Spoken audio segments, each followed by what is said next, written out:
India Afghanistan உறவில் புதிய திருப்பம். முதல் முறையாக தாலிபான் வெளிவிவகார அமைச்சர் இந்தியா வருகிறார். இதன் பின்னணியில் என்ன பெரிய திட்டம் இருக்கிறது? இந்தியா எப்படிப்பட்ட ரிஸ்கை எடுத்திருக்கிறது? ஐக்கிய நாடுகள் பாதுகாப்பு சபை தற்காலிக அனுமதி கொடுத்ததன் மூலம் தாலிபான் வெளிவிவகார அமைச்சர் அமீர்கான் முத்தாகி அக்டோபர் 9 இந்தியா வர இருக்கிறார். இது தாலிபான் ஆட்சிக்கு வந்த பிறகு இந்தியாவுக்கான முதல் உயர்மட்ட சந்திப்பு. மாஸ்கோ சந்திப்பை இணைத்துக் கொண்டு அவர் வருவது பாகிஸ்தான் எதிர்ப்பை தாண்ட ஒரு ஸ்மார்ட் மூவாக கருதப்படுகிறது. இந்தியா பல காரணங்களுக்காக இந்த சதுரங்கத்தை விளையாடுவதாக பார்க்கிறது. ஆப்கானிஸ்தான் நிலம் இந்தியா மீது பயங்கரவாத தாக்குதல்களுக்கு பயன்படுத்தப்படக்கூடாது என்ற உறுதி வேண்டும்.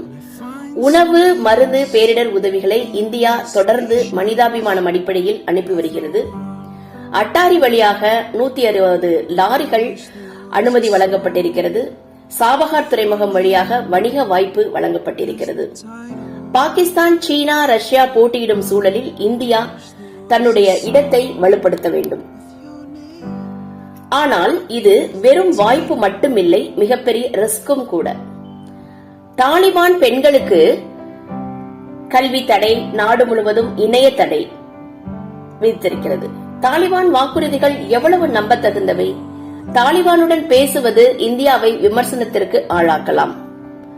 பெரிய திட்டங்கள் தொடங்கப்பட்டால் பாதுகாப்பு சிக்கல்கள் அவற்றை நிறுத்திவிடும் அபாயம்.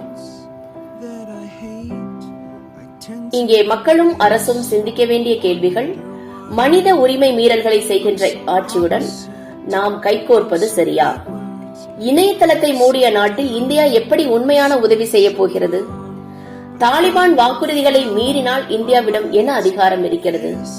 பாகிஸ்தான், சீனா, ரஷ்யா போட்டியில் இந்தியா உண்மையில் எவ்வளவு தூரம் செல்ல போகிறது? இந்த சந்திப்பு வெறும் சந்திப்பு மட்டுமல்ல, இது இந்தியாவின் அடுத்த திட்டத்தின் முக்கிய பக்கம். ஆனால் ஒரு கேள்வி எப்போதும் நிலைக்கும்: நாம் தேசிய பாதுகாப்பை காப்பாற்றுகிறோமா, இல்லை மனிதாபிமான குரல்களை மௌனமாக்குகிறோமா?